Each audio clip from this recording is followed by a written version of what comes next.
Negative talk can worsen if those engaging in it keep speaking.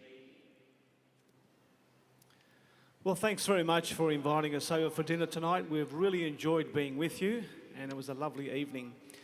Just something I forgot to mention to you last night, Matthew, at the meeting. Ina and I had an opportunity to talk about it on the way home, but we really enjoyed the comments that you made on the Bible highlights. They were really practical, they were thought-provoking. The way you presented it to the congregation was lovely, so thank you for that. Well, thank you very much, Sam. But the whole meeting was good, wasn't it? Oh, yeah, it was all right, Matthew. Except for when Brother Thompson got on the platform. He takes me on that left turn into Snoozeville. I couldn't keep my eyes open after that. The man puts me to sleep all the time.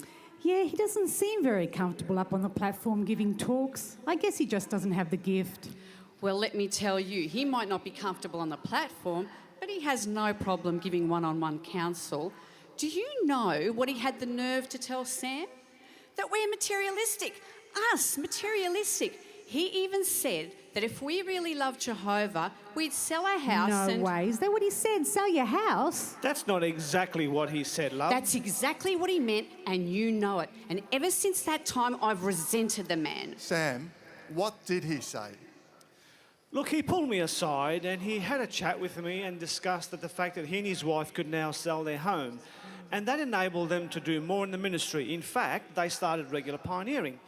And then he suggested that perhaps Ina and I could do exactly the same thing. We could sell our home, we could do more in the ministry, in fact, regular pioneer, and do as well as what we could. So that's in essence what was mentioned. Don't worry, Ina. Look, he's just envious because you've still got your big, beautiful house. And you know what? He regrets selling his big house. That's what it is. That's right, Nina. That's exactly what I thought. But you know, there's another thing. You know, the desire to pioneer wasn't the real reason that they sold their house. The real reason was that she wanted the extra spending money.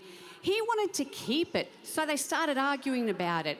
In the end, it got really ugly. She threatened to leave him if he didn't sell the house. So what did he do? He had to cave into what she wanted. Simplify, please. The man had no choice. Are you sure about this? Of course I'm sure. Look, I don't know every little detail, but I do know that there were arguments, and I do know that the reason he's so uncomfortable on the platform is he has no freedom of speech, and he knows it.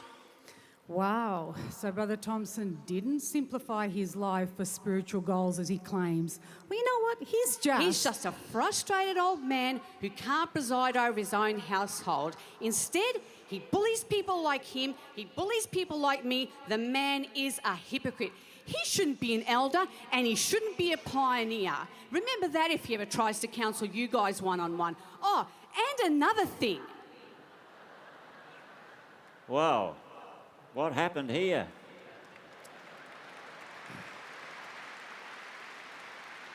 Did you note how quickly that conversation went from bad to worse, and it set the stage for reviling? Now, at what point could someone have steered that conversation in a more positive direction? Well, let's see. Well, thanks very much for inviting us over for dinner. We've had a lovely evening, so thank you for that.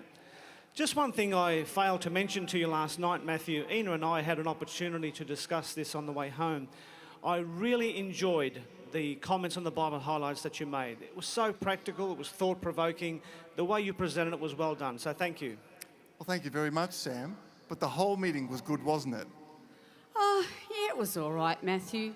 Except for when Brother Thompson got on the platform. He took me on that left turn into Snoozeville. Couldn't keep my eyes open after that. The man always puts me to sleep.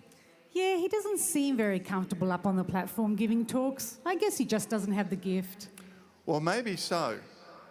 But I picked up a really good point from his part. Really, Matthew? What was that? Well, the opening paragraph of the Kingdom Ministry said, Well, thank you, participants. Notice how they're able to change the conversation. Is it possible for a reviler to change?